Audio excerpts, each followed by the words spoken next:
Muy buenos días a todos. Lo primero de todo quiero pedir disculpas por esta voz un poco tomada que tengo por una infección bastante fuerte que he padecido en la garganta. Quería hablar en esta charla de, más que una charla, quería concentrarme en mí mismo y profundizar sobre lo que significa la coexistencia de Dios con el mal, sobre todo en su expresión más rotunda, que es la del infierno. Porque hay muchos males en el mundo, pero bueno, son males que van a acabar, son males que tendrán su fin y su consuelo, su reparación. El que es cualitativamente distinto es el infierno.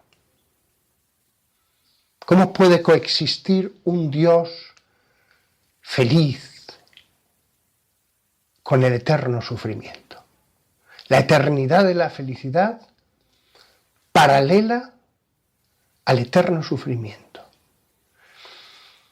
La eternidad feliz de Dios manteniendo en el ser la eternidad del dolor. La voluntad de Dios que quiere que sigan existiendo seres eternamente dolientes. Este es el tema de esta reflexión, porque podríamos hablar de muchos más males, pero este es el gran mal, el mayor mal. ¿Cuál es el mayor mal? El eterno. ¿Por qué Dios permite tal cosa? ¿Por qué Dios quiere permitir tal cosa? Dios podría reducirlos a la nada. Y se dirá, sí, pero son libres. Bueno, sí, pero también Dios, a pesar de que sean libres, podría decir, mirad, estáis sufriendo de tal manera que vais a dejar de existir y así descansáis. Bueno, este gran misterio, después de darle vueltas bastantes años, he llegado a la conclusión de que la solución que tiene, la única solución, a mi entender, es que el sufrimiento del infierno no sea paroxístico. El sufrimiento paroxístico, ese sufrimiento de una intensidad máxima, como al que le duele una muela de un modo espantoso, que no puede leer, no puede ver nada en la televisión, no puede hacer nada más que sufrir, sufrir, sufrir, sufrir. Pienso que se puede dar en determinados momentos en los habitantes del infierno, cuando ellos mismos se meten en sus propios odios, pero que lo normal es que el sufrimiento del infierno continuo, diario, no sea de tal intensidad. Hay un sufrimiento continuo en el infierno, como toda persona mala, como toda persona dominada por el odio, tiene, incluso aquí en la tierra, un cierto sufrimiento continuo. En el infierno podríamos decir que es más, no siempre, porque hay personas aquí en la tierra que ya están dominadas por el odio, la rabia, hacia todo y hacia todos, en un grado sorprendente. Esas personas nos ayudan a entender lo que puede ser la vida en el infierno, porque hay personas que ya aquí en la tierra tienen el infierno en su alma. Estén donde estén, tengan la salud que tengan dinero o no, tengan una buena familia o no, que les quiere, una familia que les ama, que les ayuda. Y, sin embargo, hay personas que tienen el infierno en sus almas, así como hay personas que tienen el cielo en sus almas, aunque todavía no ven a Dios. Allí sí que hay una diferencia sustancial. Ciertamente que el saber que eso ya es para siempre, eterno, también puede suponer un cambio sustancial en esas personas dominadas por el mal. Pero vemos en la tierra que los que así viven tienen momentos de una relativa paz, de verdadera felicidad. También los pecadores tienen momentos de felicidad. Unos más y otros menos, porque en la medida en que una persona es más mala, gozará menos de las cosas buenas. Pienso que el infierno es el alejamiento de Dios. Tener por delante la eternidad sin Dios. No solo como una isla, como un náufrago, sino acompañado de otros réprobos. Los réprobos constituyen una sociedad. Del mismo modo que los demonios, nos consta por la Sagrada Escritura que constituyen una sociedad. Se habla de jerarquías, se habla de una organización. Queda claro que ellos no son islas tampoco. Al ser seres racionales, son una sociedad. Vivir en sociedad da sufrimientos. Cuando vives con personas malas, tienes en ellos mucha causa de sufrimiento. Pero al mismo tiempo, también el estar con otros es causa de pequeñas felicidades, a veces más grandes. Las personas que constituyen, por ejemplo, un grupo mafioso, aunque asesinen, aunque torturen, pero si se reúnen y cenan juntos y pasan una tarde relajada juntos en la casa, sea jugando las cartas, sea viendo una película, tienen momentos de felicidad. ¿Por qué eso ha de desaparecer en el infierno? ¿Por qué la felicidad natural ha de desaparecer? ¿Dios añade sufrimiento al infierno? Indudablemente no. Dios los aleja de sí, ya que es lo que han querido. Pero no tiene por qué añadir más dolor al lugar del dolor, más dolor al destierro. Estoy convencido de esa felicidad natural y de que no es un sufrimiento paroxístico, porque si en ellos no hubiera más felicidad que sufrimiento, si el sufrimiento fuera intensísimo, intensísimo, cada día, cada hora, no valdría la pena mantenerlos en la existencia. Para ellos sería un bien el desaparecer, el volver a la nada. Dios no tiene que mantener a seres en el ser para satisfacer una justicia. Él ya es feliz, los que están en el cielo son felices, han pasado, pongamos, 10.000 millones de años, hasta los mártires, hasta los torturados, hasta los que estuvieron en un gulag, le dirían a Dios que descansen, que duerman. en un sueño del que ya nunca despertarán, porque es la nada.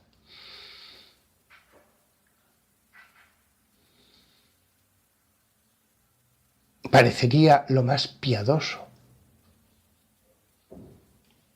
Además, el mal que hubieran podido hacer es siempre finito.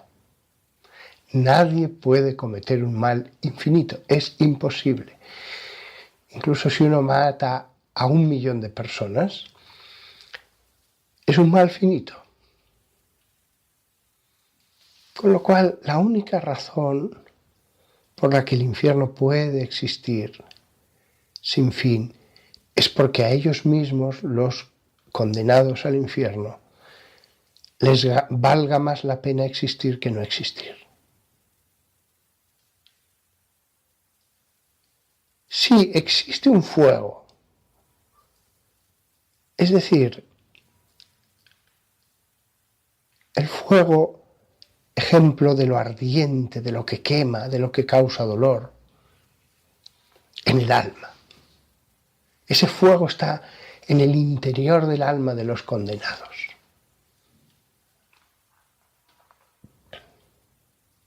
Fueron arrojados, serán arrojados el diablo, la bestia y el pseudo profeta al lago de fuego y azufre, donde arderán hacia los eones de los eones. Epi, hacia el interior de los eones de los eones. Un eón es una era.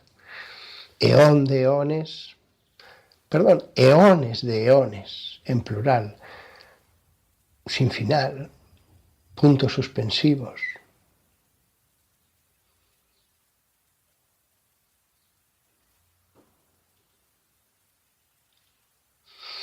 Hemos pintado con los colores más espantosos el infierno y hemos hecho bien. Hemos hecho bien. La escritura nos daba pequeñas pinceladas que indicaban que era el destino terrible. He dicho pequeñas pinceladas. La Sagrada Escritura, no hay ningún momento, ni siquiera al final, cuando habla de ese lago de fuego y azufre. El azufre es tóxico, huele espantosamente mal y es tóxico, es contrario a la vida. Es el azufre que emanan esos seres llenos de odio, esos seres que ya no tienen vida espiritual y que matarían cualquier gracia que viniera a sus almas y a sus espíritus, los demonios. Pues bien, ni siquiera en ese capítulo del Apocalipsis Dios se solaza en describir ese lago de fuego y azufre. Siempre son pequeñas pinceladas y muy sobrias. El lugar del gusano que nunca muere, las tinieblas exteriores. El cielo sí que se relata, se describe con detalle en el Apocalipsis, pero el infierno en ninguna parte de la Biblia. Al Leviatán y al Behemoth sí. Y hay pasajes en Isaías y en Ezequiel en que se habla del príncipe de Tiro y pasajes que indudablemente retratan la figura de Lucifer.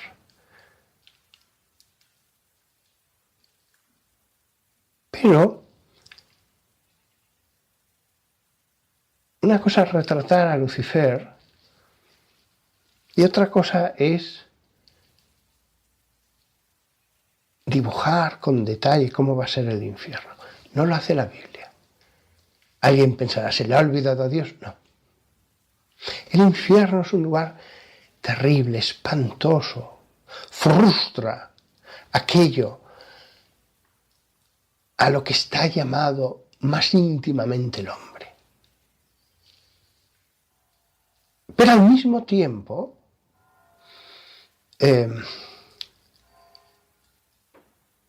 Dios ha querido velar aspectos que probablemente humanizaban ese estado de condenación. Porque es verdad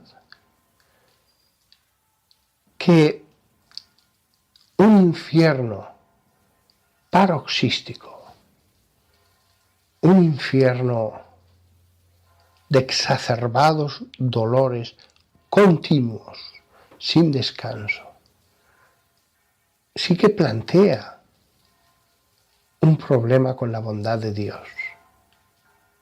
¿Qué sentido tendría mantener en la existencia a seres que son solo puro dolor?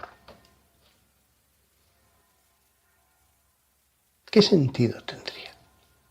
¿Para qué? ¿A quién harían bien? Algunos autores católicos, beneméritos por otra parte, decían, no, pero serán testimonio de la justicia de Dios. Testimonio conseguido a muy alto precio. Y además que algunos de esos autores creían en un infierno concedido con mucha más generosidad a buena parte de los humanos. Nuestro entendimiento acerca de Dios nos ha llevado a comprender que la condenación es algo muy serio. Sí, purgatorio sí. Todos pasaremos por el purgatorio, pocos se librarán. Para muchos el purgatorio será como un infierno temporal.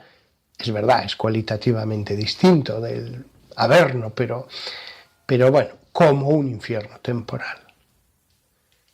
Pero la eternidad son palabras mayores. Y algunos han pintado un infierno en el que Dios mismo se encargaba de proveer el sufrimiento físico sobre los cuerpos de los resucitados, que claro, desdecía de la bondad de Dios, desdecía. Ese infierno, ¿qué clase de Dios puede mantener tal infierno? La teología, afortunadamente, ha requerido de siglos para entender que las pequeñas pinceladas, ningún cuadro, una pincelada aquí, otra allá, podemos reunirlas todas y tenemos una imagen más de conjunto, pero ningún cuadro. Las pequeñas pinceladas son terribles, pero había que ponerlas al lado de un Dios que es bondad, de un Dios que es bueno incluso con el malo. Sin ninguna duda estoy seguro de que Dios ha velado los aspectos, no lo dudo, positivos del estado de condenación, porque ya lo que les hubiera faltado a los pecadores, saber que encima no era una cosa angustiosa día tras día, hora tras hora. Dios ha velado eso, que hubiera tenido muy malos resultados, y también el número. Si Dios hubiera dicho, no, solo se condena un hombre de cada 1000, bueno, la gente hubiera dicho, anchas Castilla, vamos a pecar, que ya será difícil que yo sea uno de cada 1000. Además, conozco a muchos en este pueblo de varios miles de habitantes, de 5000 habitantes, conozco a 40 que son peores que yo. Hubiera tenido unos resultados espantosos, por pequeño que sea el número, proporcionalmente es grandísimo. En términos absolutos, es terrible, es espantoso, es un drama, es el gran drama. Es el gran drama, el último drama que no tendrá solución. Porque las voluntades están petrificadas en el mal, no admiten la gracia, y por lo tanto Dios solo tiene una opción: o hacer que no existan o mantenerlos. o hacer que no existan o mantenerlos. Sin duda hay demonios, hay réprobos, que hay momentos en que dicen ya no quiero seguir, quiero descansar, desanimados, tristes, pero Dios Padre sabe que no debe escuchar esa oración. Tendrán una existencia. Tendrán una existencia. Conocerán una felicidad natural en medio del sufrimiento que produce el mal que llevan dentro de sus almas.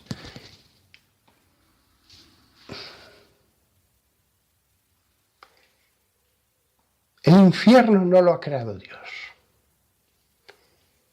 Pero, dado que existe, no dudo en afirmar que Dios es el arquitecto del infierno. Dios no quería que existiera, pero si existe, que exista de esta manera. Y sin duda, el infierno existe bajo las condiciones de Dios, bajo los términos de Dios. No ha lanzado allí a sus hijos, por más que ellos no quieran ser hijos de Él, por más que rechacen todo parentesco con Él, no ha enviado a sus hijos a un lugar y ha dicho, adiós, allí os apañéis vosotros. No los ha abandonado. Ellos no quieren saber nada de Él. Dios no se hace visible, Dios no se hace patente. Ellos quieren estar sin Dios. Pues bien, Dios no les va a forzar a ver hasta qué punto su voluntad determina no infinidad de detalles, todos los detalles, por voluntad antecedente o consecuente. Porque lo quiera o porque lo permita, no, lo mismo que en un bosque, en la tierra no se mueve una hoja sin que Dios lo permita, lo mismo pasa en el infierno. Lo mismo pasa en el infierno.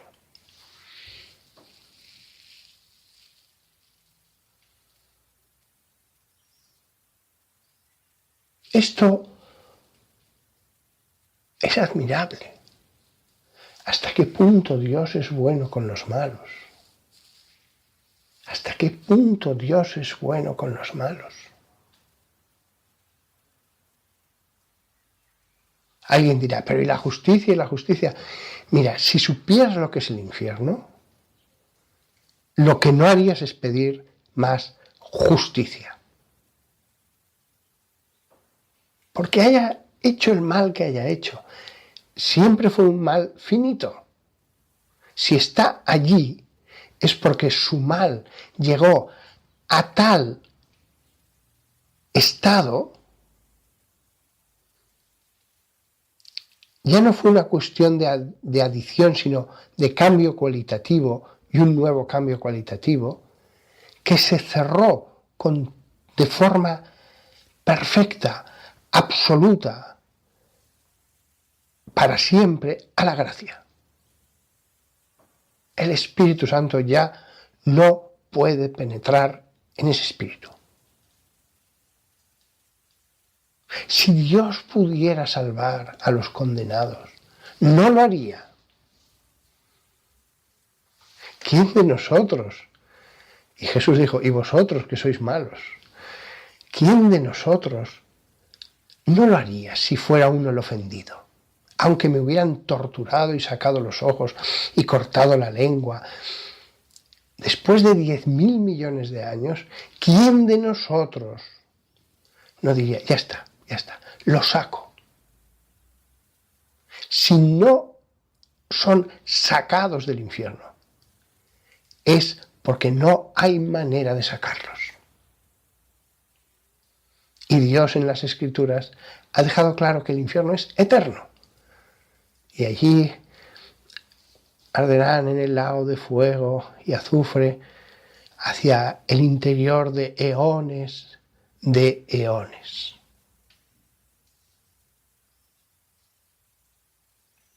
Pero no se nos dice el número, pero no se nos dice cómo es esa sociedad de los condenados. Sí que se nos habla de que habrá un fuego espiritual. El azufre, lo tóxico, lo que mata la vida. Sí, cada condenado tiene un fuego en su interior que nunca será extinguido y está rodeado, rezuma un azufre que elimina toda posibilidad de la vida en él, de la vida sobrenatural, la gracia. Como una tierra sembrada de azufre, allí no crece nada, nada.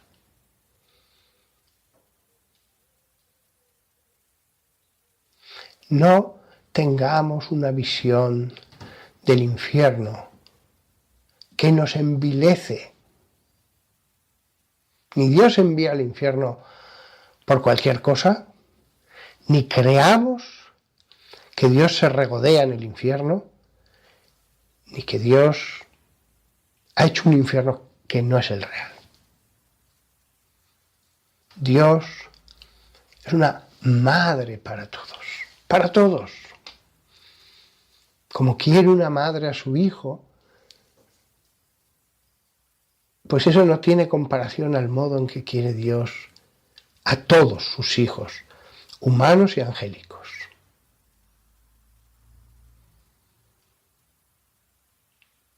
Él nos ha hablado de este espíritu, de esta realidad de la condenación.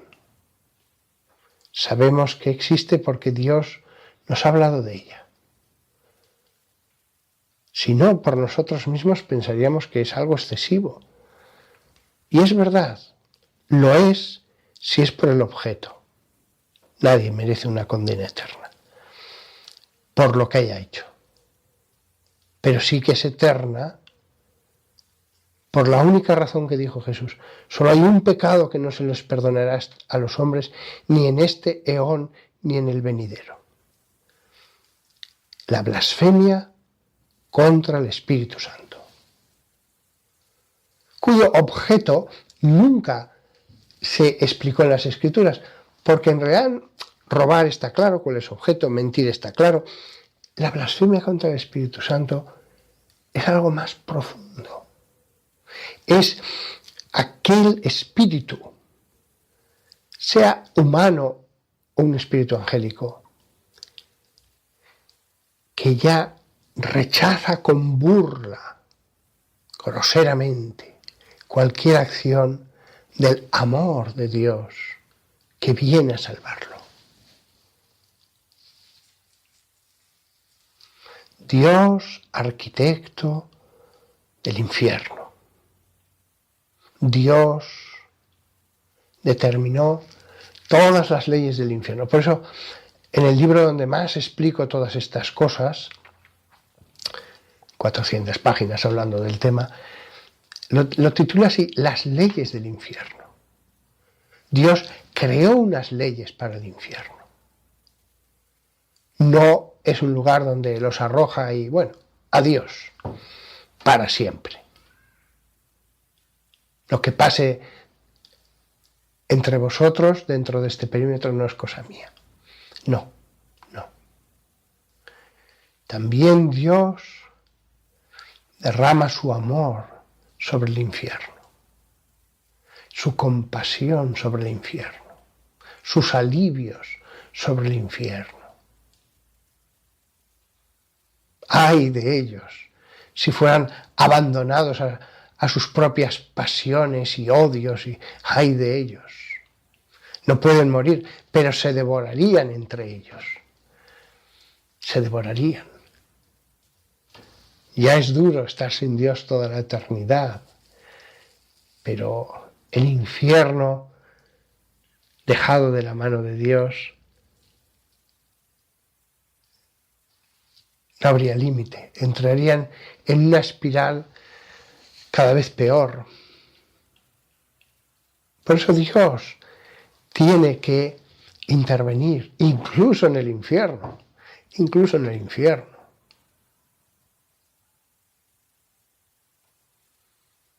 Y así sí,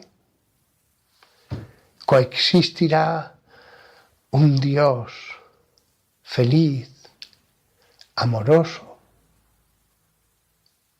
con una sociedad, quién sabe cuántos habrá, miles, cientos de miles, yo creo que serán unos poquitos millones, no sé el número de los condenados en el infierno, pero dado que ya incluso ahora mismo estamos casi 8.000 millones de habitantes, sí que pienso que a lo largo de toda la historia, y hemos sido muchos, habrá unos poquitos millones, 4. Es una barbaridad de número, es una barbaridad. A lo mejor son muchos menos, a lo mejor los que de verdad hasta el final se mantengan irreductibles serán muchos menos. Lo que sé es que hay cantidades que no me parecen razonables. Dios no ha creado el mundo para ser una factoría de condenados, una industria de condenación. Hay cantidades que no son razonables. 4 o 5 millones ya me empieza a parecer razonable, pero a lo mejor son menos, cientos de miles o miles. Así sí.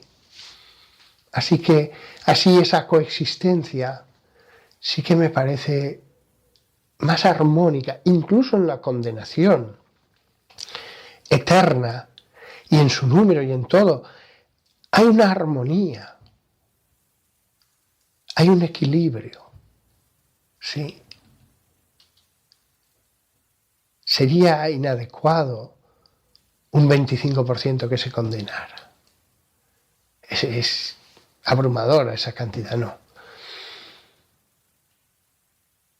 Pero también es verdad que visto lo que vemos, también parece que entra dentro de lo razonable el que una persona cada 1.000.000 o cada 100.000 pudiera condenarse. Porque os aseguro que uno de cada 100.000 es muy malo. De hecho, cada 10.000 personas ya hay un grupo de personas malísimas, pero la mayoría pienso que se salvarán. La coexistencia de un Dios amor con la condenación eterna, el sentido común busca una explicación armónica, que parezca más razonable. Y creo que eso es adecuado.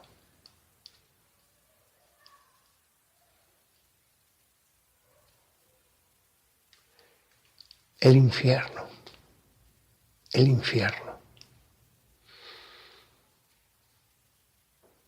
Una realidad que como un río se pierde en la eternidad. Un río quizás de millones de almas y de espíritus angélicos réprobos, que se interna en edades y edades sin fin. Lo creemos porque Dios lo ha revelado. Me parece tan natural pensar que al final todos se arrepientan, pero Dios no ha dicho eso. Y Dios es el que sabe. Y es verdad que vemos aquí en la tierra que hay personas que resisten el amor por grande que sea.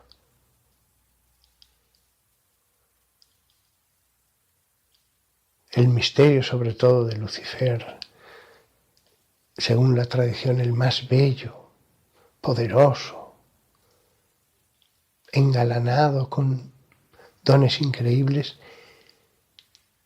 y que se corrompió hasta ser la cabeza de esa sociedad maligna.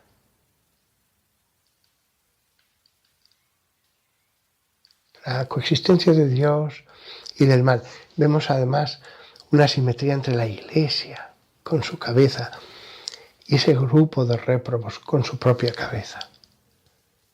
A Dios le encantan las simetrías, pero todo se basa en la lógica. Todo se basa en la lógica. Hay infierno porque las leyes de la lógica llevan a que si das libertad pueda haber gente que se corrompa totalmente. Y si se corrompe totalmente, las leyes de la lógica, es verdad, no es contradictorio, conlleva que algunos pueden hacerlo definitivamente.